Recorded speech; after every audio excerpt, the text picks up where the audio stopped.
Secretary Scott Bessent says that Canada's Prime Minister Mark Carney walked back comments he made at Davos after a phone call with US President Donald Trump. Bessent added that Trump spoke directly with Carney, who aggressively reversed some of the remarks he made about the global rules-based order. Carney had urged nations to accept the end of the global order and said middle powers must act to avoid being on the menu. His remarks received a standing ovation in Davos. Trump responded by revoking Canada's invitation to his Board of Peace and threatened tariffs on Canadian goods if Ottawa moved forward with trade deals with China. Bessent added that Carney's move was crucial, calling Canada dependent on the US and warning that any additional tariffs would be disastrous. The Canadian Prime Minister had recently visited China to reset trade ties with Ottawa's second largest partner. We are now being joined back by Jajit in the newsroom. Why do you think Prime Minister Mark Carney stepped back from his Davos remarks after speaking with Donald Trump? I'm not entirely sure whether that's really what happened, because the credibility of the US administration officials have been come under scrutiny recently. We have seen that video proof of their view of what happened in Minnesota, where unarmed or peaceful protesters has been killed, the video proof has been contrary to what the US administration officials have been saying. And there have been multiple such instances where the credibility of what the US administration says has been a big question mark. So did the Canadian Prime Minister really walk back or didn't walk back on his comments that he made in Davos is not something that we are really sure about. We know what he said in public, and those are very forceful comments.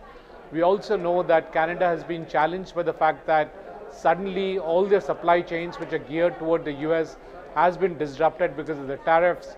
We also know that the Canadians are pushing very forcefully into opening up their access to their coast, for example, for pushing out oil, and therefore they're finishing up the pipelines that connects them to their coast, which gives them access to the rest of the world. So they're realigning their supply chains away from the US, and I don't see why any short-term comments is going to be louder than what the Canadians are actually executing on the ground.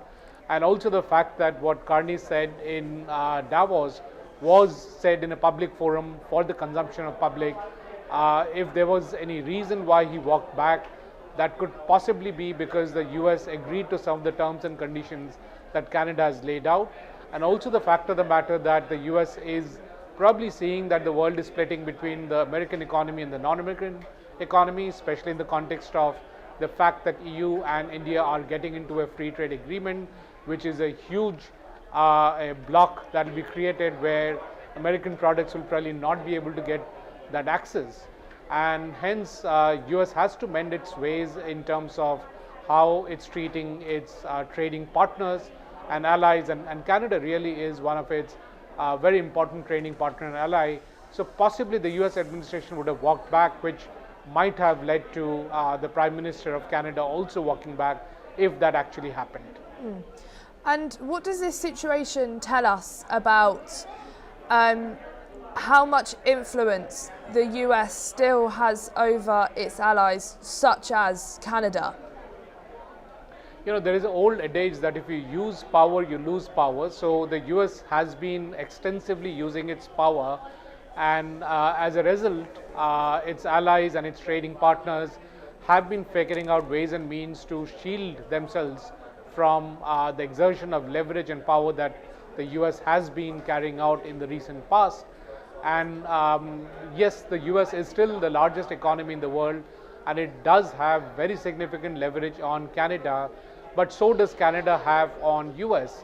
A lot of oil, especially in the northern part of US, comes from Canada. A significant part of uranium that is needed to power US comes from Canada. So a lot of energy dependence is on Canada. Similarly, there is a lot of food security dependence on Canada because they supply the fertilizers. They supply the raw materials that get into the fertilizers, which is very critical for the US agriculture. So there is leverage that Canada also has, and those leverages are very, very sharp and basic because it is about energy security, food security, and hence it comes to question whether US can actually continue to exert the kind of pressure it has been doing on Canada, or will there be a level playing field at some point in time? Thank you so much, Jajit, for joining us here on NewsX.